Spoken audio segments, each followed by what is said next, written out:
वो किसी आध्यात्मिक यात्रा पे थे, आध्यात्मिक चेतना को जगाने की यात्रा में थे।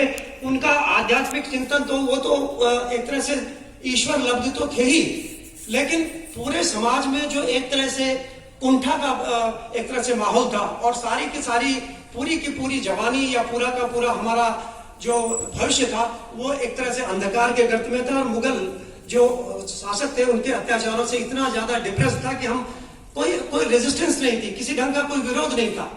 तो कैसे हम खड़े हो सके अपने धर्म के प्रति, अपने देश के प्रति, और कैसे हम इन सभी चीजों से अपने को बचा सके। निश्चित रूप से ये सभी गुरुओं का हम लोगों पर एक बहुत बड़ा उपकार है, जिसके माध्यम से हम आज स्वतंत्र रूप से खड़े हैं, हिंदू धर्म के रूप में खड़े हैं। और आज हम लोग तिलक भी लगा सकते हैं, शिखा भी रख सकते हैं और जनेऊ भी धारण कर सकते हैं। जैसा कि आपने बताया कि 1.25 मन जनेऊ मैं अपने, क्योंकि हम लोग भी उसी परंपरा से हैं और हम लोग ये कहा जाता है कि हम लोग मूल रूप से महाराष्ट्र के रहने वाले हैं।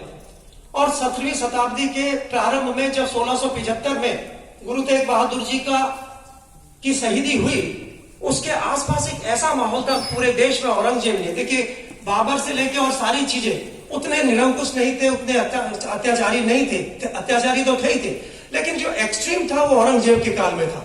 और उस समय यह कहा जाता था कि छोटे बच्चे हो, स्त्रियां हो, पुरुष हो, कोई भी हो, उनको धर्म परिवर्तन के रूप में या नहीं तो उनको मार दिया जाता था। और 1.25 मन जनेऊ को तोड़ने का, जैसे भाई साहब ने बताया कि या तो उनकी हत्या कर दी जाती थी या धर्म परिवर्तन किया जाता था।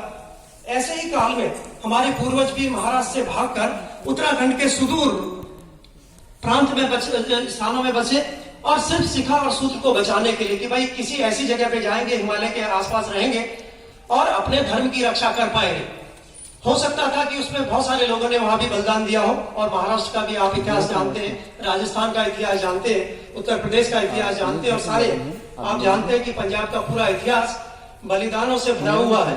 और उसमें निश्चित रूप से हमारे गुरुओं की जो गुरुवाणी है उसका एक अपना बहुत महत्वपूर्ण स्थान है। जब कोई भी व्यक्ति स्ट्रेस में होता तो उसके पास जब तक आत्मिक बल नहीं होगा तब तक वो ऐसे बलिदान की कल्पना नहीं कर सकता।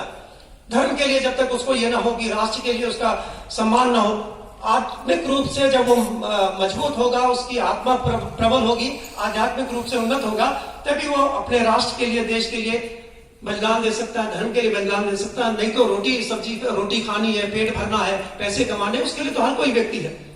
तो ऐसे में पूरे देश को राह दिखाने का कार्य हमारे पूरी गुरु परंपरा ने किया। गुरु तेग बहादुर जी के इस 400वें प्रकाश वर्ष के अवसर पर हम सभी यहाँ उपस्थित हैं।